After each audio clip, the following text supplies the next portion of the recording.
You are the founder of the Late Morning Show. You have hosted a lot of events. You created this album, the Early Morning Wave, with a lot of artists and the likes. What is your inspiration behind all this? Well, it now feels like you've given me so much credit, but thank you so much, by the way. Um, First of all, I like to consider myself a dreamer, right? I'm someone that I'm always dreaming of the next move, and how the future that I want for myself, right? So, and in doing this, it involves also working hard to achieve those dreams, right? However, in terms of inspiration, at a young age, I discovered what it is that I want to do. I discovered I was a public speaker, or I had the gift of public speaking by God's grace at a young age. And, discovering this gift early.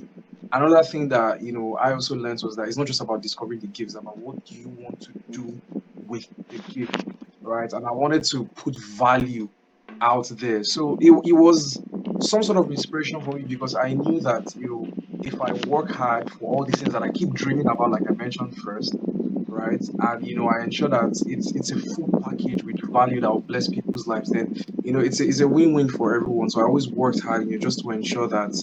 And I guess, the creative gifts were just manifesting, can I use that word, in different dimensions afterwards. So yeah. Thank you so much for that. I feel like that's one thing I will point out, the aspect of dreaming. People need to dream to be able to Yeah. achieve. They need to be able to see it first, have the mental picture before they can actually go on to achieve these things. So yes, leading on to the next question, because of course, being an event host, working, or let's say handling several events, you need to work with people. So you are someone that I would say has worked with a lot of people over the span of 2 years and the likes. So how would you say you handle people? What can you give? What advice can you give on handling people in order to get them to see what you are seeing? You get to drive at that goal that you're driving at. Mm. This people question is it's very deep. I was listening to, I heard something by Bishop David Adegboa, and I think they asked him a question. They were like, what is your greatest asset? And he was like, people, right? That thing stuck with me for a very long time because I'm a people's person, right? I learn from people. I grow better, with the people I have around me. Then in terms of the workspace, right? I think it's very, very important that you know the type of people you're bringing on board, whatever project, because if you know the people that you want on your project, if you know how they fit into your, into whatever it is that you're creating, it will be easy for you to work with them. Do you understand what I'm saying? So I think, first of all, before we even talk about, oh, how do we work with people? First of all, who are the people you're bringing on board? Like, who does your heart connect with? Who do you think is the right, or who do you think are the right people rather, for this job? Then another thing is that I've always believed that collaboration is the bedrock of creative expression. Right? Collaboration is very, very important. You cannot, you can't be you can't be successful without meeting people and sharpening your brains and ideas, ideologies, and everything with these different type of people, right? So I think I'm someone, I'm open to collaboration. So because I'm open to collaboration, I'm open to working with people. Now, after you now cross that threshold of understanding what collaboration is all about, the next thing is how to sell your vision to them. Do you understand? And selling, some people think that selling your vision to them is using them, because I mean we've heard this statement from professionals in the industry when they say, oh, the best way to make people efficient is when they buy into what it is. I mean, it's one thing to bring someone on board to work for your vision. It's one thing to tell them that, what, I'm bringing you on board because I know that this is you, like this project, your superpower, or your creative expression is what would bring it. Like, it's your project, not necessarily mine. It's your project. That's why I'm having you on board. So it's very important, how you sell your vision to people. It will make things easier. Are you trying to, and it now hampers on building or fostering more than a working relationship with these people. Do you understand? Because sometimes when we are done with that particular project, it just ends like, okay, we're done. Do you understand? But it should be deeper than that. You should respect the person and their ideas way more than what the project demands. This is because, like I said, when you're working with someone, you're not just in as much as yes, what brought you guys together is the project, right? It's deeper than that. There will be times where you find yourself talking about different other things or exchanging ideas. Now, if this person is not someone that you are aligned with, what do you do when you find yourself in those type of scenarios? I don't know if you understand what I'm saying, but that's why you need to know the type of people that you're bringing on board. Understand that this person, you have to understand that this person fits the vision, and also, sell the vision to the person. And then eventually, collaboration is very, very easy, because at the end of the day, collaboration leads to efficient processes, and innovation, and even fosters more and more project between the both of you. That's why you've heard stories about, oh, I met this guy 10 years ago and he has been on all my projects since then. That is deeper than a working relationship. It means that there is a certain level that you guys connect. Do you understand? So yeah. Thank you so much for that. I really learned a lot from that aspect of selling your vision properly. And then you talk about projects, and which is very, very important. This now leads me to the next question, which is the early morning wave. I mean, this was an album that took the whole CU community by storm. And I would say I'm one Ah, person that I would say that I'm one person that has listened to it over and over again. I think my favorite is thank you Mariana. so much. Yeah, so Thank you so much. I I listened to appreciate. it and I Thank really you. appreciate it. Yeah, so could you just like tell us what was the thinking behind it, and how did you get like the whole process? How did you get people to come, all the creatives? Like, just walk us through it. It's a very long story, but I want to believe we have time. I won't lie. The early morning wave is a very, thank you so much for that question. It's a project that is dear to me, and sometimes I found myself in this space thinking that not a lot of people appreciate the hard work that we put into it. But I mean, who am I? Who am I to judge them? Um, in I entered Covenant University September 2018, right? And walking into Covenant University as a creative, one thing that got to me was how bubbly the creative community was back then. Like, it was, brother, it was too good. Like, the quality was, it was there for all to see. Do you understand? And not just quality, the value, in terms of content that these people were putting out for us to enjoy. Even the people that didn't even take it so serious, right? You could see some sort of intention behind what it is that they were doing, which is a very strange paradox, because they were unserious, but then what they were putting out still made sense at the end of the day, right? So moving on, it just felt like at some point, now, sorry, especially the music community, I need to mention, especially the music community, because back then we had a lot of Lot of, artists, yeah. like a lot of artists. And the funny, to show how good they were, even right now, currently, outside current university, they are doing well for themselves. We have the likes of Bola BMH, Loti, Kendu, Ajabo. so many names. I could go on and on and on, Ajabo, Superstar Beams and all that. But it just feels like as the years went by, the quality kind of diminished, right? I can't say if it diminished so much or a bit, but the main thing is that it went down. It went down. Some people say it went down so bad. I don't know. I feel like it did to some extent. So I was in 300 level, and then it was when, just like I mentioned, collaboration. I was like, if there is anything I believe that can put us back on the map, it will be us coming together as a united force to remind the CU community. Because another thing was that it felt like the student populace were falling out of love No. with this artist. It says that you could walk into CAF right now and ask any random person, mention 5 CU artists. My God, they won't even like one. Okay, maybe they'll say one, and that one might be their roommate. Let's say they're in C305. It will be the guy that's in C307 that they'll mention. And then that is it. You understand? But moving on, I just felt like, okay, collaboration was important. But I was in 300 level and I was young. I didn't have as much resources or networks, right? So it was just a project that was just at the back of my mind. I was like, okay, I mean, a joint album would like it would make sense now. Do you understand? Because I'm a big fan of joints. I'm a big fan of joint albums, right? Albums that bring so many artists together. Now, this is where the story gets crazy, right? 500 level. I mean, it was 2 years ago that I first thought about that idea. So 500 level, I was just one day on my bed, like one day on my bed. I hadn't even thought about this in a very long time, and I'm a very spontaneous person. So this was what happened. DSO, one of the artists on the project, right? I was sleeping or partly sleeping on my bed because I had a long day. So DSO walks in because my room, I had a producer, my 400 alpha room. I had a producer, and I had a producer, a keyboardist, and an artist as roommates. It was Wow. a full-blown music room. I know. So one day I was just like on the bed resting, and then DSO walks in, and then he's just like that. Guys, something about go bad if all of us just come together and do one album, right? I think he was saying something about SK, SK, that's Kola, one of the Mm. guys on the project too. Do you understand? So it was like that. That SK wants to do something like that, but that was more personal, not on a large scale. As soon as he left the room, I just stood up. I didn't even see his face. I just stood up. I didn't even know DSO, well at the time. And I was like, Osama was around. I was like, guy, what did that guy just say right now? And I said something about SK. He's like, guy, let us do a joint album. Like it was so spontaneous on the Oh, spot. wow. I was like, let us do a joint album. And I'm like, bet, no problem now, no wahala. So immediately I was like, okay, you know what? I need to go and meet SK, because I mean if he says he's doing something like that, it won't just make sense if so I was Mm. like, no, let me just talk to him and listen to what he has to say.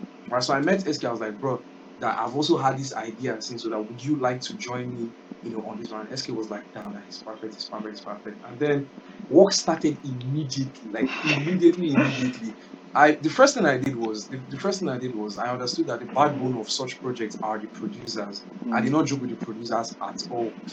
I'm a planner, right? Sometimes I think sometimes it's a good thing. People say it's a good thing, but sometimes I plan so much that it makes me crazy, right? So the first thing I did was I spent about 2 days drawing up a schedule. Like I drew up a proper workflow for everything I was supposed to do, because the project effectively started November last year, November 2022. That was when we started, right? I think so.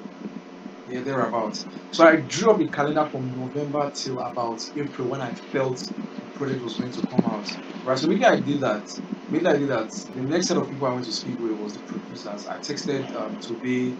Bash used to come to my room randomly to work with Osama, because I said Osama was a producer. And Osama was already my roommate, so like I already got him on board. So I spoke with Osama, Bash, Tobe, and Seven. Seven was someone that I had worked with, one of his artists that was getting with an artist he worked with. So I just I felt like these four guys are the best set of people to execute this vision, because they had expertise. You understand? And they were the type of people that, okay, I'm like, okay, I would enjoy working with this person. Once again, selling your vision to the right people. Right. So I got them together. I was like, okay, guys, this is what I want to do. And obviously, it's your involvement on this project that will determine how successful this project is. And the thing was that, I had to bring producers that were touching different genres. Seven is a drill producer. Mm. Bash is very versatile. Osama and Tobe do more of Afro beats and all that stuff. And even SK too was actually a producer and an artist on the project. So immediately I spoke with them, they were like, fine. Now, another funny part of this story. So I think we had a first meeting, some sort of introductory meeting. Then I went for a show, that period. And I'm so sorry that this gist is long. I'm so Mm. No sorry. problem. It's fine. I It's totally went fine. for a show. All right, I went for a show, and then um, I saw some artists performing at that show, and I was like, no. Mm-mm. I was like, nah, this is not it, And that's another thing. Exposure is very, very important, to helping creative ideas, right? I was like, are these the artists? No disrespect to them at all. No disrespect to them, because I believe that everyone is growing. But I just felt like, from what I had seen in the past, this cannot be. Like, this does not show progress in any form. Do you understand? And like I said, it may not be their fault. It may be the environment, it may be the fact that there are lack of platforms or anything. So immediately from that show, I texted all the producers that you guys should come to my room, please. We need to have a meeting. That I just saw something right now that's even giving me strong backing that we need to execute this right. Then I had another meeting with them. Then the next thing was to get the artist on board, right? So like I said, since 300 level, I've had this project in mind. So I've been doing artist surveys since for a very long time. So I kind of knew some artists. And I didn't just bring anyone on board. I sat down to listen to their music. Like, I listened to their music. Had a few consultations with some friends that I trust. I think, first of all, my major stakeholders were Osama and Coco. Coco is a very experienced artist in the school. Right, so we just discussed.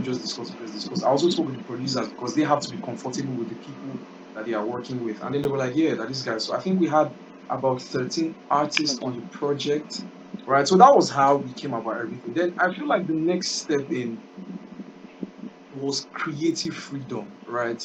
I'm not an artist. Do you understand? I was just merely bringing everyone together. So I just knew that if I say that these people have expertise, then I should trust them enough to do their job and deliver, right? Even in terms of boundaries, I didn't even give so many boundaries like that, because for me, I felt like, what, just create, then we'll see how we can align. However, one thing I kept on hammering was the vision of the project, right?